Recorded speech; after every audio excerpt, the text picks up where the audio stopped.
Okay, Jeremy, you're live. Hello, Jeremy Poole, as usual on a Thursday night at 7:40. I've got looking forward to tonight's guest. She's her name's Michelle Stirling, and she represents a Canadian group called Friends of Science, and she is their communications manager. And she'll describe herself, obviously, but I'm gonna try and do an introduction of what I've spoke to her, and I enjoyed the chat. And I would describe her, as I just did, as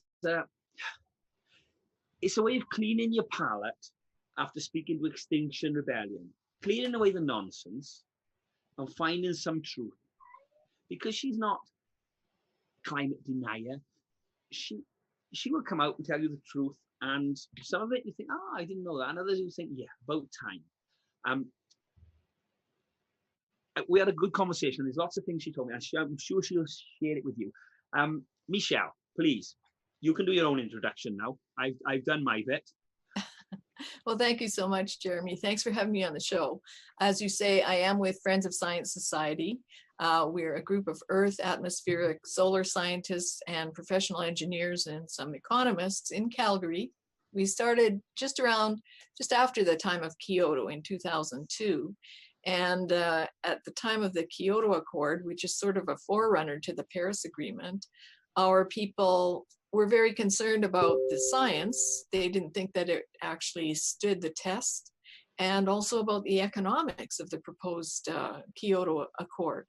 And we have the very same concerns about the Paris Agreement. So our view is really, not at all catastrophic. Many of our people are professional geologists or geophysicists, and, they've studied 4.5 billion years of Earth's history. So they're quite well aware that carbon dioxide has been up and temperatures have been down and vice versa throughout time. So carbon dioxide does not seem to be the driver of climate change. And in our view, it's the sun and the many manifestations of the sun's influence on Earth. As well, Earth has its own internal dynamic. I mean, just look at volcanoes, for instance. They can I stop you there? I'm going to have to put some science into this because, 97% of scientists agree that it is a massive problem and it's going to kill us all. I mean, Obama said it, so it must be true. Jeremy, can I also quickly comment? I won't interrupt you too much. Yeah. When you say about scientists, there's one that doesn't, an interesting one, and that's Jeremy Corbyn's brother. Yes. Right. Yes. Pierce Very Corbyn. much. Yeah. Yes. Yes, well, we align with Pierce's view that it's the sun that drives climate change. And the 97% consensus is really what's called a social proof. And I'm not a scientist. I'm a communications person. I worked most of my life in film and television production and advertising. So when I started working with Friends of Science about 7 years ago, I thought, this 97% thing that's really fishy. Like, how can you do 4 or 5 very different groups of people and continuously come up with 97%? So that just made no sense to me in terms of doing some kind of a survey. In fact, it's mathematically impossible. So that was one of the first things that we did, was a report deconstructing all of these alleged consensus views. And there is one thing that probably most scientists would agree as a consensus, and that is, we just came out of the Little Ice Age, which was from about 1300 to 1860. And so in that time period, coming out of that colder period, of course, we had some warming, and we've had warming up to today. So yeah, there's been some warming, but the cause of warming is not. Well, one of the things that brought me on to Friends of Science website was that actual breaking down of the 97%. I watched the video that you put out on that, and it was very interesting. I made lots of notes on that, and I really did find that that's what brought me to contact you, because I thought, wow, yeah, because I'd heard it and I'd heard science say it's not true, and I'd seen scientists stand up against it. And when I came across your website, that was it then. You sort of put it all into perspective that the 97% is a complete lie. It's just a complete fabricated lie. It's picking out of big surveys, one of 50 or 60 people, and ignoring the rest, or just making it up. Well, there's one very famous survey of Doron and Zimmerman. And this lady, Margaret Kendall Zimmerman, did her thesis on what's called the consensus on the consensus. And she sent a survey to 10,000 or so Earth scientists. 3,000 responded. Of those 3,000, they took 79 self-identified climate authors and asked them 2 opinion questions. So, many of the comments that she got, and to her credit in her thesis, she keeps all of the emails that she got. And many of the comments, these scientists are steaming mad because they're saying, how can you do an opinion survey on an empirical topic? None of the questions were saying, how much warming has there been since 1860 to this point in time? And what do you ascribe it to, or to what ratio? They were like, have humans substantially affected climate? Well, what's substantially? Yeah. And since when, and why? So anyway, many people were very angry. They wrote angry emails. And at the end of her thesis, she herself, a consensus author, says, I'm actually more neutral on the subject than when I started the survey, because I had no idea there were so many different viewpoints. And actually, when you read them all, they all have, some good sense in them. Like, they're very convincing. So she was more neutral after doing her 97% survey. So in other words, she herself come to the conclusion that it wasn't true. It wasn't 97. Right. I mean, that's how they published it. You use the words in there. You use climate. You didn't use climate scientists. You said climate. But anyway, climate scientists. Alarmists? No. Anyway, climate scientists. Something I studied economics, and I started to study geography because I wanted to be a climatologist. But I changed. But I never came across climate science. It didn't exist when I was at university. I'm sorry to say, climate scientists didn't exist. It doesn't really exist as a profession. I mean, there are a few people who self-identify that way today, but in fact, if you look at their credentials, they're usually, say, an atmospheric physicist or oceanographer or glaciologist. Or self-identification is another subject. We don't want to go into that here. Right, but if you do a Google search for the words, for the terms climate scientist and climate science, you'll find that around the time of Al Gore's movie, there's a huge spike.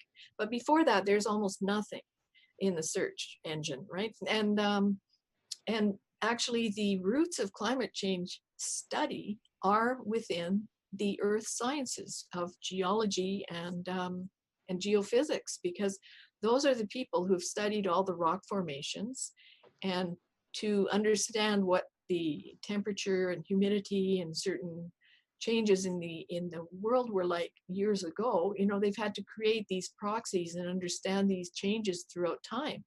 So that's the original home of climate science. But ironically, at the IPCC, the International Panel on Climate Change, ironically, they don't have geologists on that panel. Well, one of the things you said, going to geologists, which starts a long way back. Mm-hmm. Now, but all this Extinction Rebellion and they start in 1850 when or 1950, or usually a bit earlier, usually at the end of what you said was the mini ice age, the little ice age. Yeah. Now, I don't know if you've why is that the correct temperature?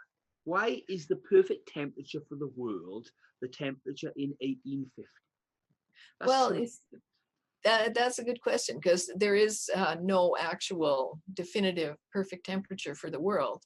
And they usually start at that time frame because in 1860, there was a concentration of thermometers, although not equidistant around the world. And even to this day, they're not. But there were sort of enough temperature monitors in the world that they could say, okay, well, reasonably speaking, all of these monitors say the temperature was X. So we'll start there, because we have a relatively good network of information, data to go from.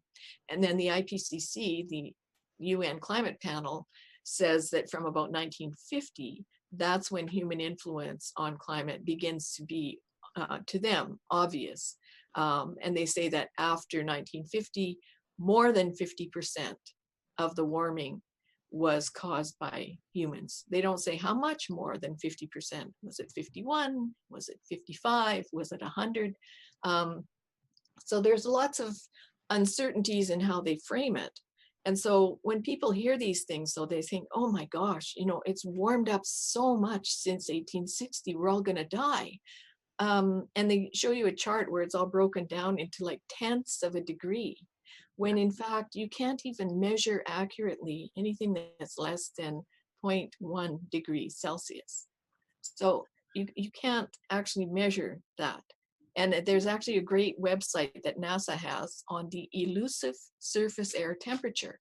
And they ask them, so what's the surface air temperature? You know, what's the standard? And they go, well, actually, there is no standard. We haven't agreed on it.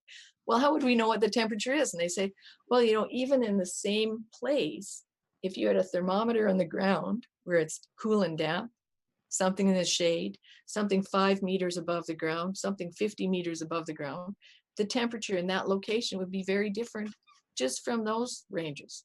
They said to actually know that temperature, you'd have to have 50 thermometers stacked up and then average all those temperatures to actually say what is the surface average temperature there. So, you know, it's absurd. You try and find, this is something that anybody listening, try and do this. Try and find a graph that shows temperature, Earth's temperature, average Earth temperature, however they describe it, average Earth temperature against time. Try and find that graph. That's very hard. You'd think that would be the graph that people would look at, but you can't find that graph. Very difficult to find that graph. You have temperature anomaly against time, which is a very different thing. Right. That's how GISS, the Goddard Institute of Space Studies, that's how their temperature data set is based on anomalies, which means, you know, the difference from an assumed average. Exactly. So that's not actually a temperature measurement. And you can see also on their site, it says, well, where do I find the real temperature measurements? Yeah. And they say, you don't, because it's an anomaly. And it, in fact, I've been trying to do for a week, trying to find these graphs, because all I wanted to do, a very simple graph, temperature over time. Simple. You'd think that would be easy to find, but it's not. You know, and there's another thing too, you know, the oceans cover 71% of the surface of the Earth. And so they've often taken ship data, but ships typically travel on 1 or 2 conventional paths. They don't travel all of the ocean. So we've really only had fairly accurate Argos drone data since about, I think they were launched in about 2000, 2010, and they launched maybe 800 to start with. Well, imagine 800 drones floating around in the ocean measuring temperature and sea water at temperature data. That's not very many drones. It's not enough, right? So they keep adding more, and I think it's a very good method of measuring, but you know, it's a very incomplete temperature data set, and it's only just begun. Now, I'm going to come back to the start point, because I heard a very nice story this week. A guy was talking about this start point, and he used a very simple explanation. That we know the human body temperature is 37 degrees. Just take it as 37, okay? I know 37 point. And if I go to the doctors and he said, oh, you're 2 degrees up, you're 1 degree up, that's really bad. You know, we need to bring it down. Or you're 2 degrees below, we need to get it up. But if they say the starting point is 35, and they tell you you're 2 degrees above the starting point, you say, oh, thank God, I'm back to where I should be. We don't know. The mini ice age is where all this started. I think the guy said through the through the history of humans on the planet, it's the lowest 95% of all temperatures, or it's in one of the lowest temperatures there's been since humans have been on the planet. So we started at a point of very low temperatures. Well, I'm not a scientific authority, so I'll couch my phrasing in that way. But let's look at the times when civilization flourished. We flourished in the Minoan warm period. And these are cycles of about 1,000 years each. We flourished in the Roman optimum. We flourished in the medieval warm period. And we're flourishing now in the current warm period. And in between those, there were valleys that were cold and sometimes very cold.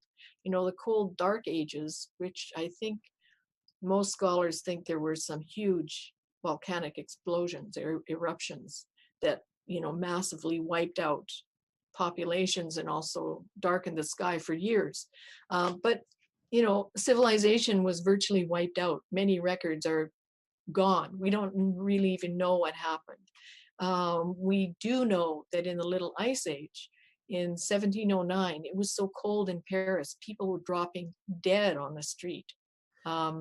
You can also see the Big Chill, I think it's called, on Brian Fagan's book, The Little Ice Age, How Climate Made History, or you can read his book. And he talks about how it was so cold that birds dropped dead from the sky. And that was just a period of time just before we came out into the current warm period. Well, it's much simpler than that, I think, is that in the winter things don't grow. Yeah. In the winter things don't grow. They grow in the summer when it's warmer. It's Right. a very simple thing. Warmth creates life. It creates food. It creates everything. In the winter things die. Yeah, actually, there's a very funny fellow on Twitter. His name is Sheldon Walker. I don't know if that's his real name or assumed name, but he writes a blog called Agree to Disagree, where he debates certain climate perspectives. Yeah. One of the pieces he's got is an IPCC travel warning that people should not travel to a country where it's 2 degrees warmer than where they came from, because they might die. And yet, you know, I'm in Canada, right? Where does everybody go if they can afford it in Canada in winter? They go to Hawaii, they go to Mexico, they go to California, Florida, you know, all of us snowbirds, we vamoose to someplace where it's warm. Well, one of the things, that's exactly, I live here in the north of Spain, and all the British people come here to get warmer. Right. Yeah, your own snowboards. There's a question. Sorry, I've got lots of things to talk about, and I know one of my main topics haven't even started yet. But Paul Atkins asked about, now I can perhaps answer this with a solar minimum and solar maximum, because one of the things you said at the start is you were the friends of science. One of the things is the sun.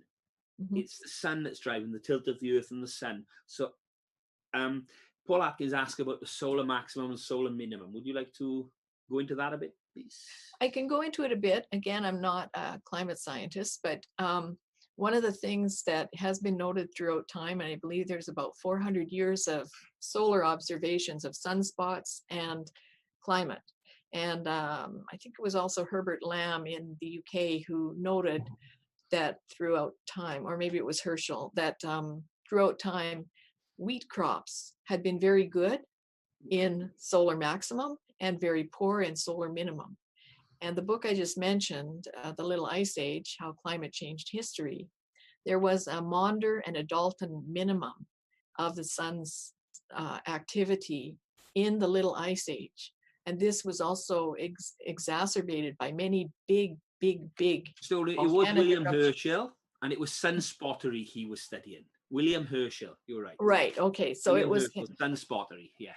Yes, and so the sunspots are not the things that cause these changes, but they are reflections of activity within the sun, and the sun's magnetic fields change. And you know, we're really just learning about the sun as well, because NASA launched the what do they call it, Solar Dynamics Observatory. I think that was also in about 2010. So, you know, some of this information is pretty new, but we're learning a lot more about how the sun affects the orbit, how other big planets affect the orbit of the sun, and the dynamics of the sun, which in turn affects Earth. And so we are now, according to many solar physicists, moving into a solar minimum. We are moving into a cooler time. And many people say, oh, well, that's not reflected in the temperature record. Well, you have to remember that the sun enhances the warmth within the ocean. When the solar activity starts to decline, that heat from the ocean is still being released for many years. So it's not like, you know, it's not like a knob that you turn off and on, like, oh, now we're in a solar minimum. But there's a fellow in Russia named Habibulov Abdusamatov, and he is part of the International Space Station activity, and he runs the Astrometrica program for them, which studies the sun. Anyway, his prediction is that we are now in a solar minimum, and I think Henrik Svensmark out of Denmark, the Sun Climate Institute there, and Dr. Nir Shaviv out of Hebrew University in Israel. So wouldn't that suggest that that's quite dangerous in the future, because temperatures could dive again if we're in a solar minimum? And wouldn't it suggest that if CO2 is, as they say, pushing up temperatures, it would be a good thing? Because well, you know, that's a very controversial point of view, in that to what degree would that change temperatures, and how can we be certain that CO2 is for sure warming us? There are now many reports, peer-reviewed papers out that show that the climate sensitivity or the effect of CO2 is quite nominal. So even if we had more CO2, probably not much more warming. Well, I agree 100% on that. That the graph of CO2 against it's not non-linear. Let's just say that, and we've already gone past any gains from CO2 in terms of temperature, or almost any. If we take a hell of a lot more CO2, I was just pushing that one in there to. But yeah, if sorry, you just cut out there. Yeah, sorry. If we are at the solar, and I don't know if it's you or me. I can see you. I hope it's not me. I don't hear you. Oh damn! I can. Is it me? Somebody tell me on there. I can hear you. You not got me? Okay, I'll try and come back on. Damn, what's happened? Nothing? No. Let me.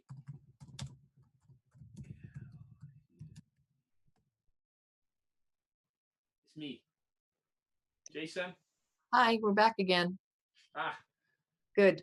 Have you got me? Yes, I see you and I hear you. You didn't go. I think it was me. Well, one of us dropped out. I don't know why. Doesn't matter. Sorry. I was thinking, is it possibly dangerous? Because with the temperature rising and the world becoming more fertile from CO2, if we have a temperature drop, can we support the same number of people? Would that be a bigger problem, a temperature drop, than a temperature gain? Well, I think that a temperature drop is a bigger problem. And there's lots of research showing that when it's colder, many more people die, like 20 times more people die. Well, there's nice glaciers and people can go skiing. You know? Maybe. I always wonder that, because they talk about glaciers and ice on the mountains. I think, what lives in a glacier? What lives there? I can tell you what lives in a jungle. Massive amount of life, but in a glacier is almost zero. We're right, and you know, actually in Brian Fagan's book, one of the things that he talks about is how in the 1600s, the glaciers in the Alps were actually eating up small towns and villages as they advanced. And so a group of monks or priests went out with some holy water, you know, to stop them. And it did stop. But you know, I have a little book on glaciers that says that they can be quite dangerous, because they actually We know the answer now. If you want to stop global warming, we get priests and monks with holy water. Well, we have one. Al Gore, the Church of Climatology. Oh, Jesus Christ, yeah. Sorry. Oh, the fundamentalist cult that is climatology, the Church of Climatology. Yes, we have true. Unquestionable faith is all you need. Well, and you know that Greta was deemed to be the next Messiah by the Church. Excuse me, not a word against Lord Greta, please. No, she's a sweet little kid, but unfortunately, she's spouting the rhetoric of this woman that I told you about the other day, the climate emergency woman. Yeah. Now, that brings me on to a good question. You used the word, and I'm using it now, if you don't mind. You use psychological terrorism. 2 words, actually. Psychological, and they're great and truthful words.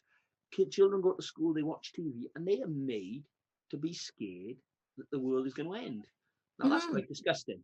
So if you would like to explain how you come across to tell me that, because it was very interesting for me.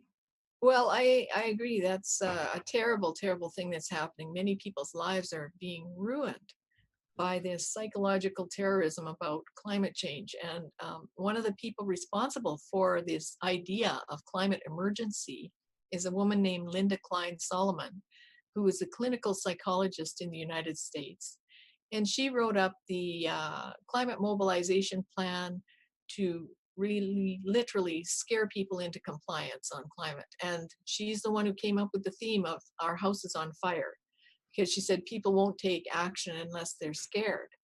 Well, you know, if there's a fire, the first thing they tell you to do is to stay calm. Right. So, I mean, I guess she doesn't know her fire rules very well, but I think that is reprehensible that this person is putting this out there. And that's who Greta has been spouting. And so this Klein Solomon is using psychological tactics with the intent of forcing you into compliance. And I think that that is really disgusting. And as you said, it's the in America, which is free speech, they've got the Second Amendment or First Amendment. I never know which one. I think it's the first. But and as is you, I'm quoting you now. You're not allowed to shout fire in a crowded theatre. Right. We have that law also in Canada that you're not allowed to, you know, put the public into a state of panic. But these people are doing it. Yeah, well, it's exactly what they're doing. There's no question that, and it's unquestionably true. Why is the media so sure? That's another question. Why are they so sure? Well, I think there's a twofold thing here, and there's a hidden thing that's happening that the general public probably is not aware of. Carbon markets and carbon trading is a huge, huge industry now for all the financial institutes and institutional investors. Institutional investors are things like pension funds or university retirement funds for the academics. So there's a group called the UNPRI, United Nations Principle for Responsible Investment, and they're all climate obsessed. So most of these institutional investors own or have shares in the media. So they are directing the media to follow the climate change hysteria theme. And recently, the UNPRI, on the surface, it sounds like a good idea. Why wouldn't you want to encourage people to be responsible investors, say to not invest in a mine in the Congo where children are, you know, with their hands and no proper equipment and no proper safety gear, mining cobalt, right, and being beaten? Why wouldn't you want to prevent people from investing in that? Well, they're not doing that. Why wouldn't you? But they're actually encouraging people to do that with their climate policies. But now they've made them into activist investors. So they've got these investors going to governments and saying, look, this is what I think you should do. Phase out coal plants, put up wind farms. And why? Because those same groups will get the subsidies from the wind farms. So they'll get rich, you'll get poor. It's terrible. And they tell the media to promote it because it helps them make their green crony capitalist profits. Again, wouldn't it be better that you said about these plants in the Congo that are producing mobile phone parts? I can't remember the name of the resource. If you was to invest in those and take the children out and invest proper technology into them instead of using kids to mine these things. Yeah, you would think that that's what they would be trying to encourage and accomplish, but it's not, because these very same investors are investing in products that require cobalt and lithium, and you know, and it's only when someone points it out and discovers it, they go, oh yeah, we're going to deal with those terrible things happening. We didn't know. Come on. There was a letter which I don't know whether my listeners will have heard of it. There was a letter, and the type, it was to the European Parliament, and I think it was the same letter that was sent to the Madrid conference. Mm-hmm. And the title is "There's No Climate Emergency." Right. That was from the Clintel. Yeah, Clintel. What do you know about that? Because I've read that, and that's so interesting. 700 scientists have signed that, and not one of them is called Mickey Mouse. Yeah, not from that 11,000. Yeah. Well, Clintel is a group of scientists and policy experts that originated in the EU. It's Clintel is short for climate intelligence. So two of the lead people on it are Dr. Guus Berghout, who is a very well-respected Dutch scholar and policy fellow. He was awarded the Royal Dutch Honor, National Honor by the Queen there. And Dr. Fritz Fahrenhold out of Germany. And Dr. Fahrenhold has a very deep history in the environmental movement. He has also worked in the renewable energy field. He is also an expert IPCC reviewer, the climate panel reviewer. And he first started getting suspicious about the IPCC reports when he submitted his corrections to them, about 200 or 300 corrections, and they didn't do anything about it.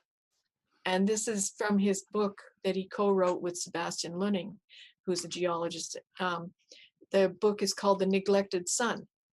And so Dr. Fahrenhold was part of a major German corporation, and they'd set up some wind farms, but the output of the wind farms started changing and fading. And he didn't know why, and he started examining the influence of the sun and its cycles on wind patterns, and led him to the conclusion that, you know, carbon dioxide is not the thing.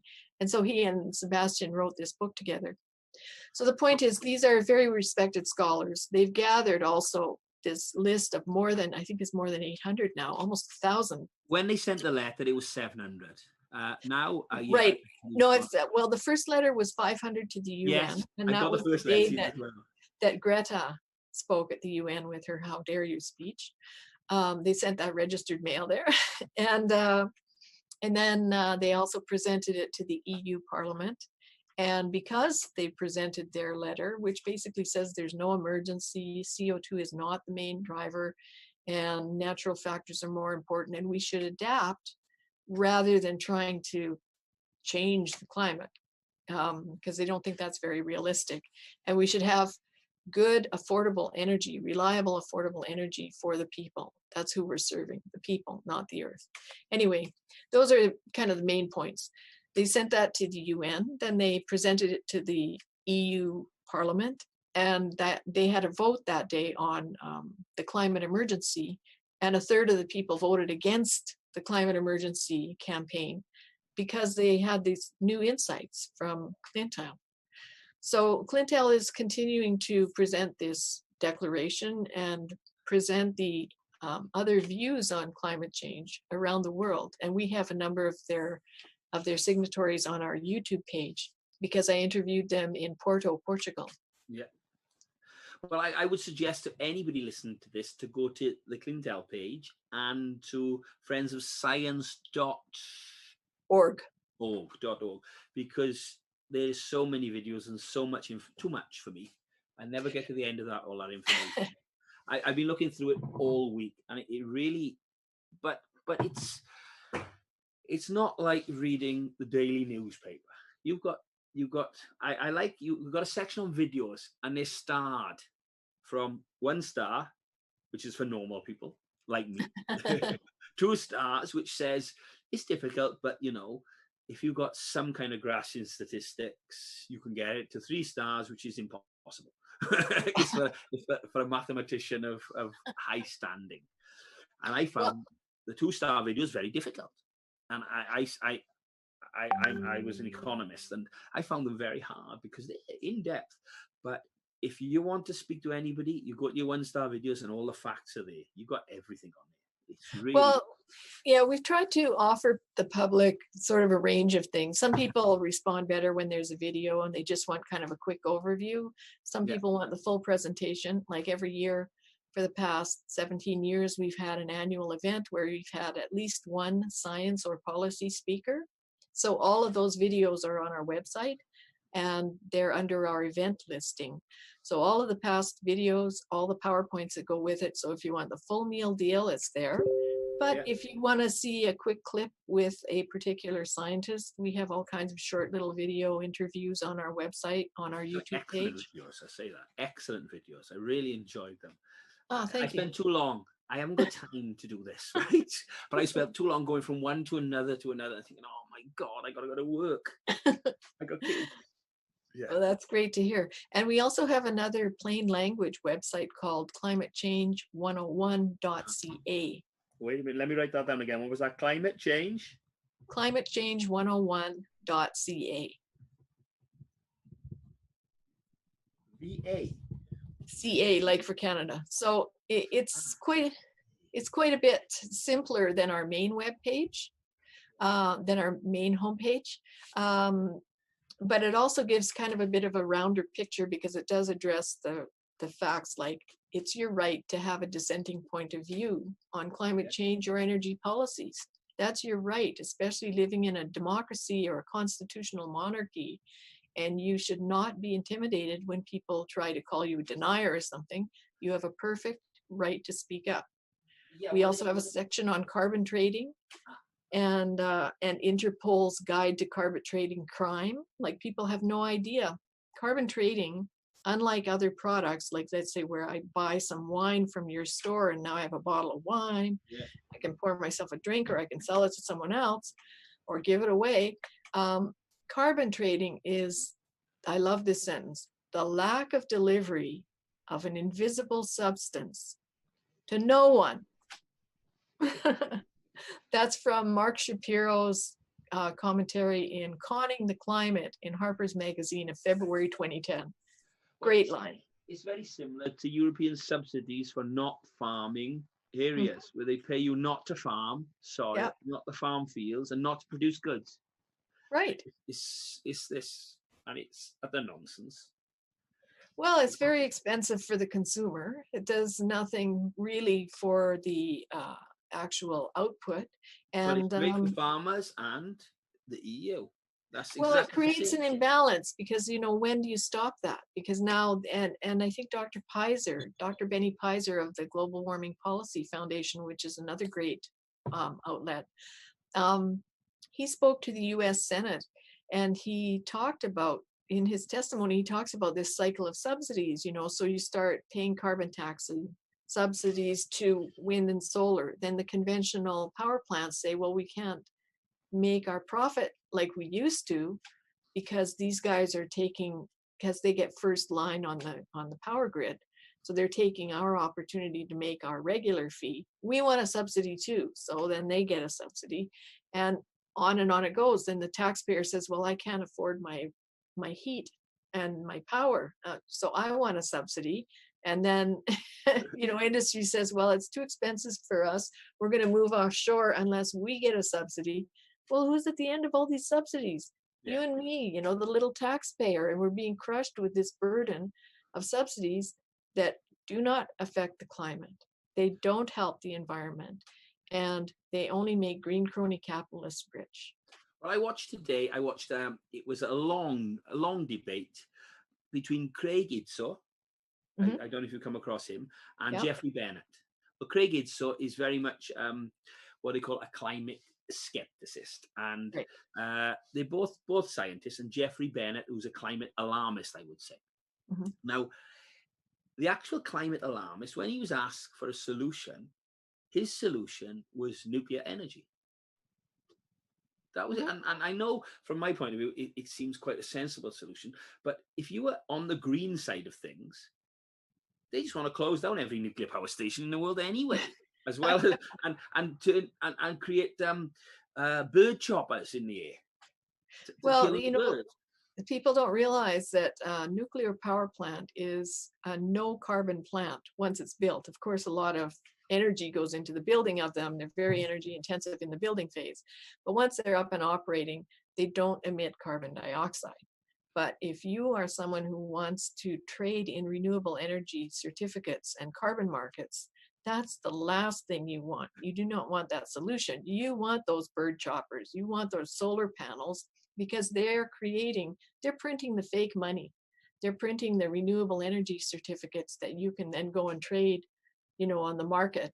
And I mean, understand that this can be worth a ton of money, but only to these big people, only to these transnational corporations, not to you and me. For instance, in 2007, in in China, the World Bank and a private fund, we don't know which one it was, in 23 minutes, they made $1.2 billion trading on pollution from the Chinese plant on renewable energy certificates. Well, that's it's what they do. It's why trust has been lost. And I think the climate debate now is losing media trust hand over fist, because every time we see something, every time we see, it's always thrown to us as climate. I was, just before I came in, I was talking to a lady, and she said that there were storms in our town last year, and immediately people say climate change, but normal people now. Yeah, I know. Every single storm, there's no snow, climate change. There's lots of snow, climate change. There's temperatures are up, climate change. Temperatures are down, climate change. Well, that's but why not climate change natural, as in it's really bad. It's going to kill us all. You know, well, that's why it's so important that people look at the data, because and understand that a period of climate change in science is deemed to be probably around 30 years. There's sort of like they look at 30, 50, 100 year, 1,000 year and onward cycles in climate. So that means that the weather pattern in that time period has to have changed in a statistically significant way in one direction or another. And we can see that like in the Little Ice Age, where temperatures actually dropped very significantly from 1300 to 1860. There were a few little bumps up within there, but nothing that equaled the medieval warm period. So, you know, what are we talking about now? Maybe 40 years of satellite coverage? That's hardly a period of time. And during that time, we haven't always had warming. Like since Kyoto, there was a pause, even though there was an increase in carbon dioxide, temperature rise paused for a good 18 years. 18, 19 years, wasn't it? When you talk about statistically significant, it seems to be ignored that every single major climate model failed to be statistically significant when the actual figures came out with the results. There wasn't one of them that fell within the range of statistical significance. So they were all wrong. Well, what happened? The Russian one, I believe, or something like that. There was one, but the major ones. Yeah, there's like about 20 models, and they do a few different runs saying, oh, if there was this much more carbon dioxide or that much more whatever, they can modify the elements. And the problem is that computer models were never meant to forecast. As Freeman Dyson said in an interview with Jeremy Poole, the filmmaker from Holland, he said, you know, if you're relying on computer models for forecasts, you're relying on science fiction. And he said they're very useful for understanding how climate works, but you know, they can't predict the future. And another thing that people need to understand is that within the IPCC, they run about 4 or 5 different scenarios. Oh, you've gone again, Jason. I don't know if anybody can hear me. Let me just get back to my VIP members. Can you hear me? You're back. Okay. Right. Can I didn't hear what you said, but I would like to mention one thing to you. Yeah. I was having a debate on here about 5 weeks ago with Extinction Rebellion girl, and she said to me, the science is settled. You know, that's it. It's settled. There is no question. And she said to me something like, you can't name any true scientist that stands against and say it's not true, this end of the world scenario. And I said, because he's one of my heroes, is Freeman Dyson. Yeah. And you just mentioned him, and he's an excellent, he's a top guy. And she'd never heard of him. Now, he is one of the major scientists who deals with this in the world, from what I can see, the way he's talked about it. I've come across him so many different places, and she'd never even heard of him. Well, you know, this is a problem. I mean, there are a few mainstream scientists that everybody's heard of, like Gavin Schmidt, who is from the GISS. Now, what's his background? mathematics. He's a climate modeler. He's not a geologist. Michael Mann, of course, he's very well known for, you know, the hockey stick representation, but you can look and see, well, you can look and see what Richard Mueller out of Berkeley has to say about him. He's got a very interesting short video on the hockey stick that is very revealing. You know, but most people have never heard of the 800 people that's on the list of the Clintel group. I bet you most of the people never heard of Dr. Burkhout or Dr. Verenholt. I mean, and Dr. Verenholt has a book out. He's got a website. He's been a public speaker. You know, he's a very well-known public figure in Germany. No one's ever heard of him because they keep hearing all these media moguls and people like Nomi Oreskes from Harvard. She's a science historian, and she's the one who did the very first consensus study. But, you know, it should be noted that she was also on the climate modeling board of the National Academy of Sciences at the same time. And to me, that's a conflict of interest because you're trying to tell people that there's a consensus that the models are correct, but you're defending your own turf. And you didn't happen to mention that part. I'm going to ask a question, but I said, why is this accepted by science, or is it not accepted by science? It's more accepted by media. That we've been told there's a consensus, and it looks as if science, lots of scientists are sitting back and saying, not saying anything. Is there a reason? Well, they'll get fired, you know, or they'll get harassed, they'll get bullied, they'll get people showing up at their door, you know, screaming at them or their children or their wife or husband. So there's a lot of intimidation going on in the climate community. I think it was Patrick Michaels in the States. I think he was kind of hounded out of his job. And, you know, it's very common that people who object get hounded out. And again, if you look at the influences, if you look at universities, if their pension fund is into wind and solar and the climate crisis because they're signatory to the UNPRI, that's going to be their policy. They're not going to tell that to people. At some point soon, wind and solar is gonna come crumbling down because it cannot do the business. It just can't do it. It's not great.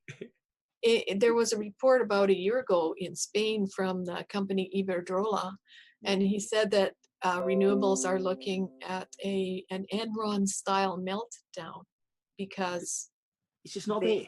It's not sustainable. No.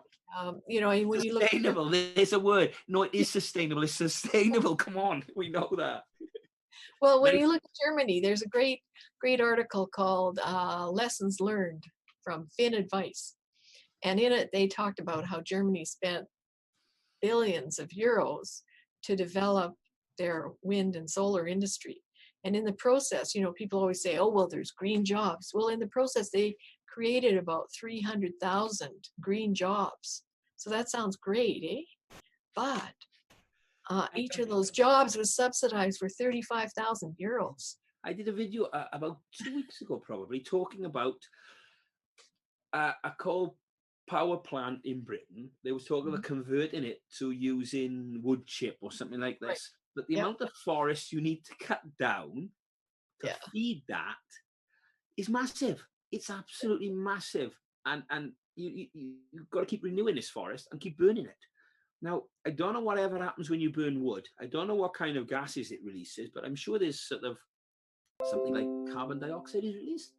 Yeah, there's actually more carbon dioxide released from burning of wood chips. But because the trees are going to grow back, this is the theory. This is why it's considered to be green.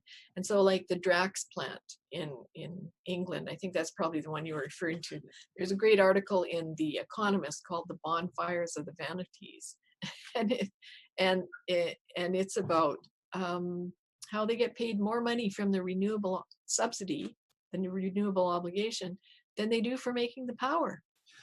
But that's the same story as farming in Europe. That's what happens. But what happens to food eventually when we've got all this lovely energy from burning trees? What happens to trees when I have to start burning trees in my house? And the whole environment around my house, everybody starts cutting trees down because that's what happened in Greece, apparently, a couple of years ago. The power prices were so high, people just went out and stripped down forests because they were cold and they wanted warmth and heat and It's cooking. what I tried to explain to this XR girl I was talking to, that this town has got lots of trees now because we use natural gas to heat the houses. Right. But if you go back 50 years, those trees weren't there. Yes. Because we cut them down because now it's very cold over here. It's -2, -3 in the night. You need heating. For us, that's balmy. I know you're in Canada. I minus know. 29 tomorrow. Right. So you go and cut a tree down and keep your house warm. Right. Yeah. Yeah, exactly. Get out and cut some trees. Well, that is the benefit of fossil fuels, that you get so much more energy density. That's the key word there, is that in a small amount of fuel, you get a tremendous amount of energy. Whereas with wind and solar, you need vast expanses and you need to input a lot of energy. So in fact, wind and solar cannot support basic society because you put so much energy in to make the device, you never get that energy back out. Right.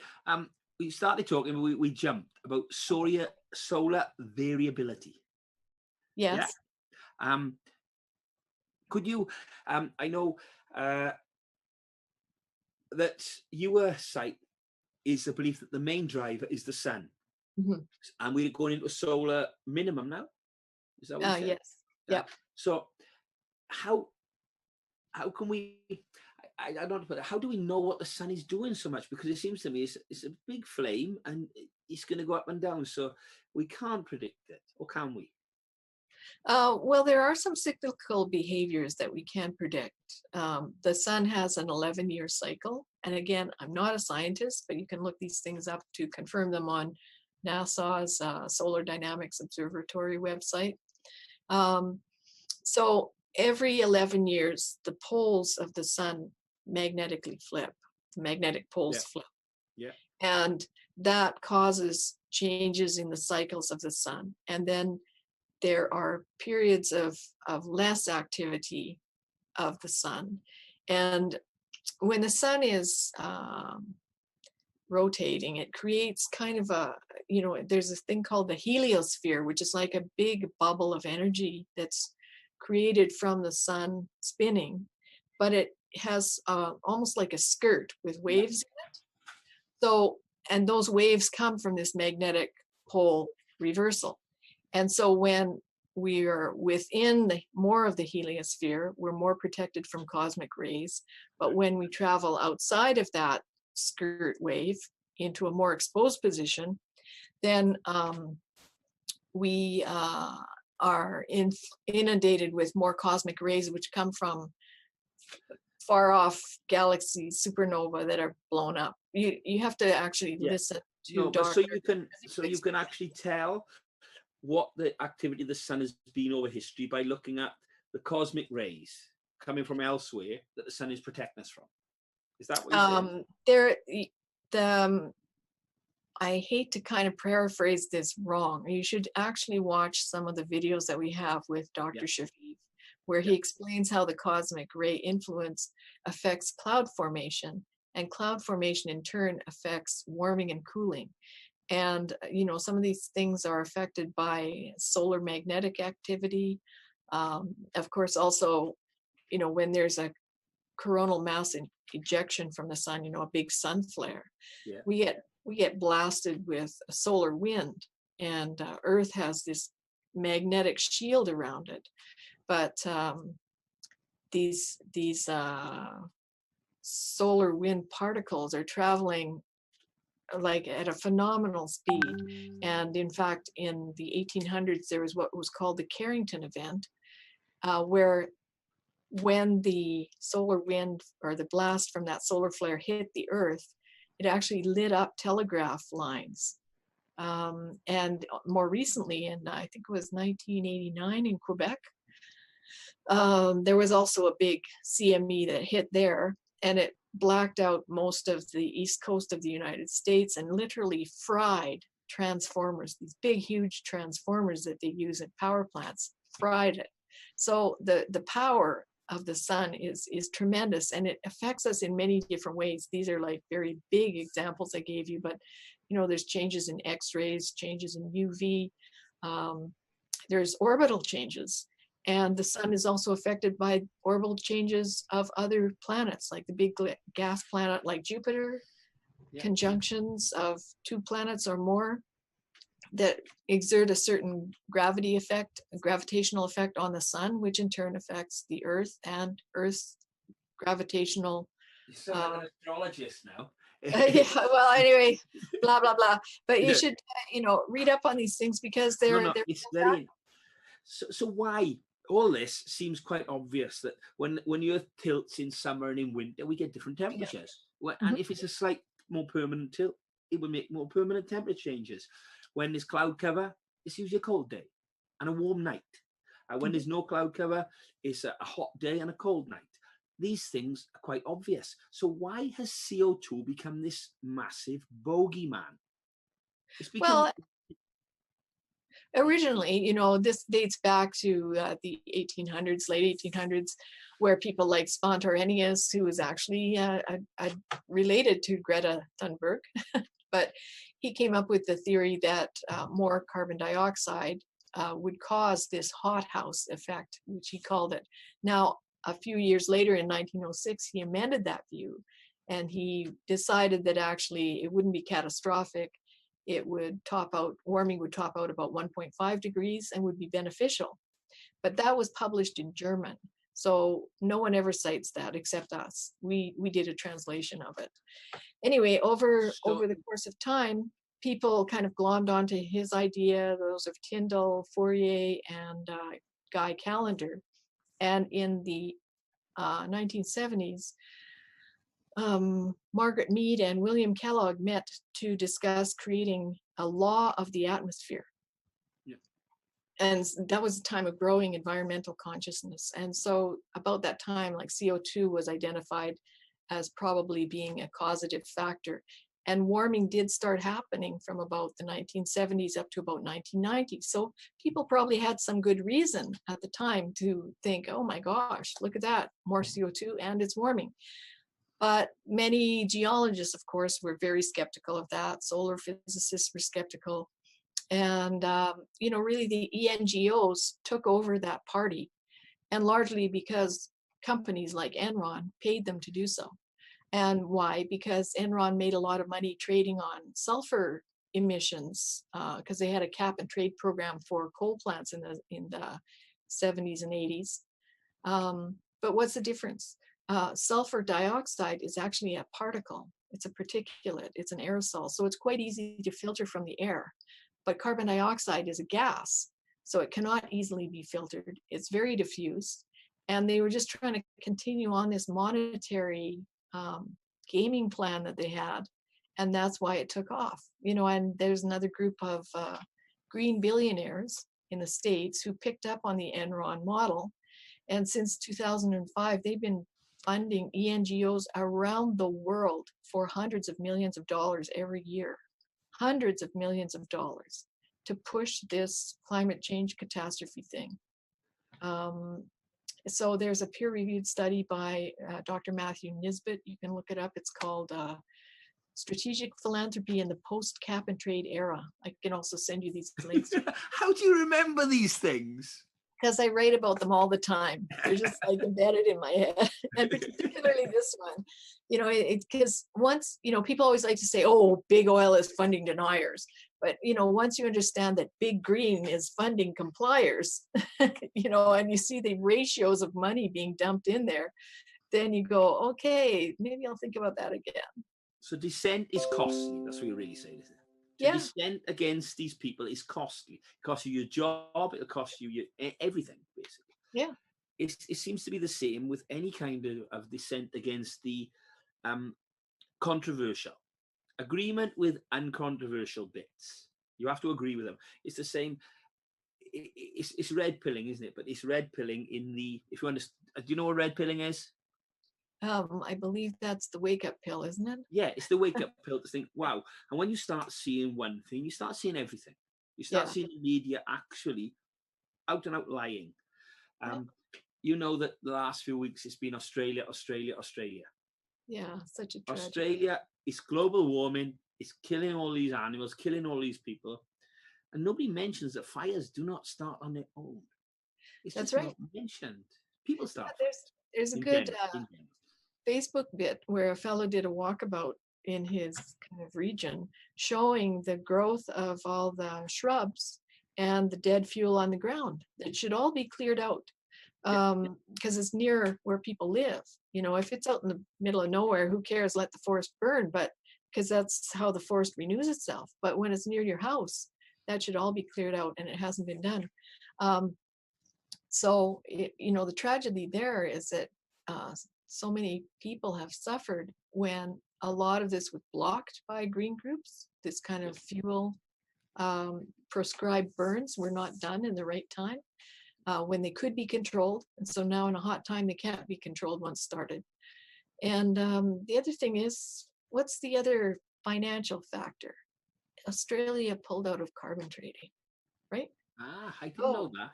Yeah. Ah, Yeah. right. So they had the carbon tax. So they had it come in. They had to be taught a lesson. Well, you know, maybe to teach them a lesson, but certainly that's why there's this push, because again, these green billionaires are very interested in establishing a global cap and trade program, and they've been paying NGOs to push this for many years. I know it's one of the things that I've been looking at all this, and I never looked at the carbon trading side of it. And that seems to be perhaps one of the driving factors. I've been looking at just different scientists with different points of views, and like being forced into a point of view and dissent being costly. But I never, you've opened my mind tonight in this carbon trading, because I never thought of that. And there's a quote. I like quotes.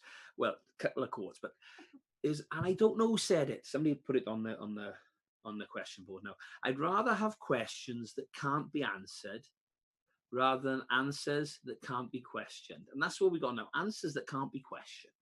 Yes, I think that's Richard Feynman, perhaps. Is it? Said that. Yeah. Okay, you know. See, I knew you'd know. I don't know for sure. I'm not sure 100% that was him, Such but a great I have quote. seen it attributed to him.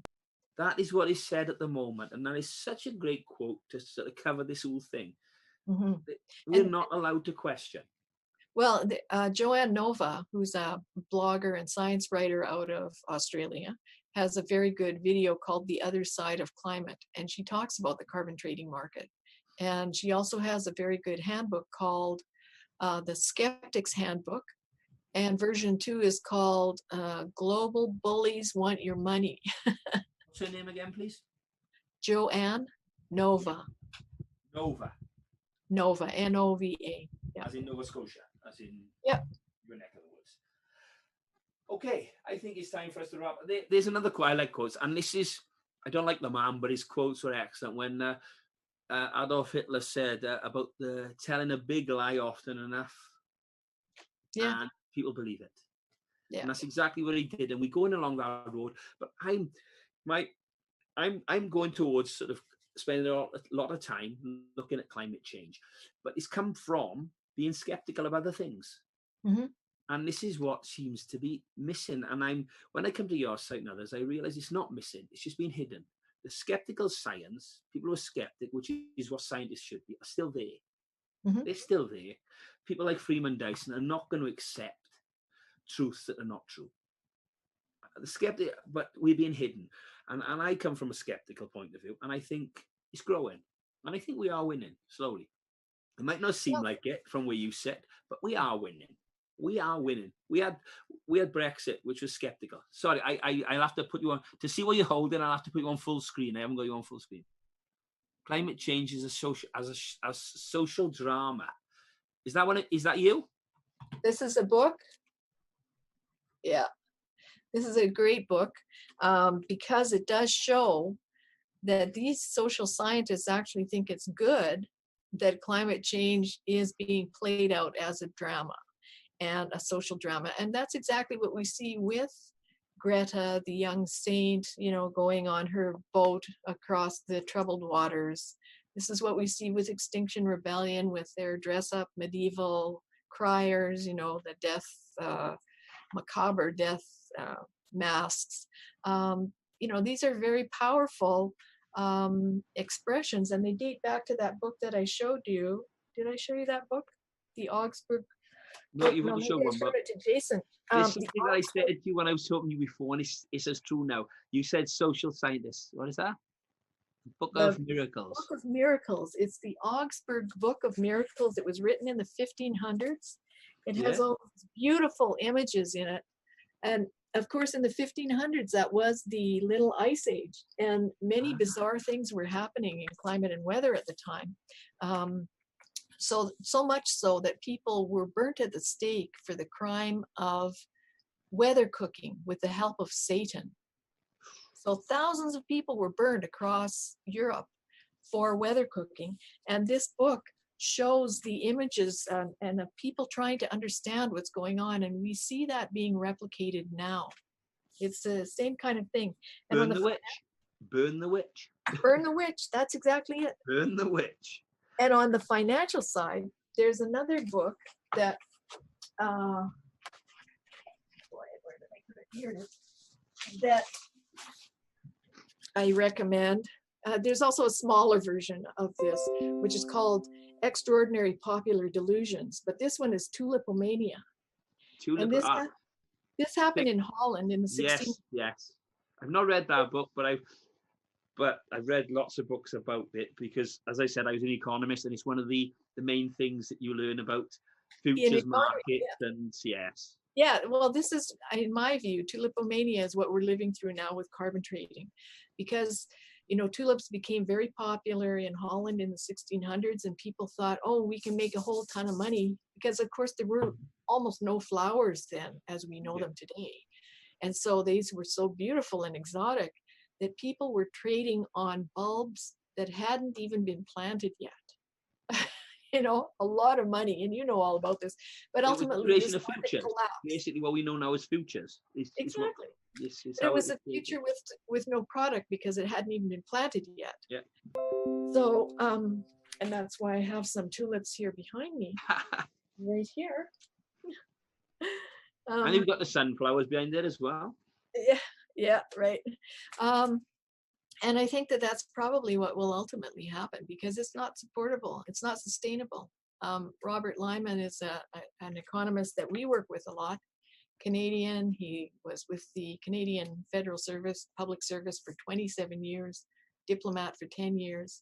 And he pointed out that the G20 want $500 quadrillion of your dollars. I don't even know what a quadrillion is, to be honest. It doesn't.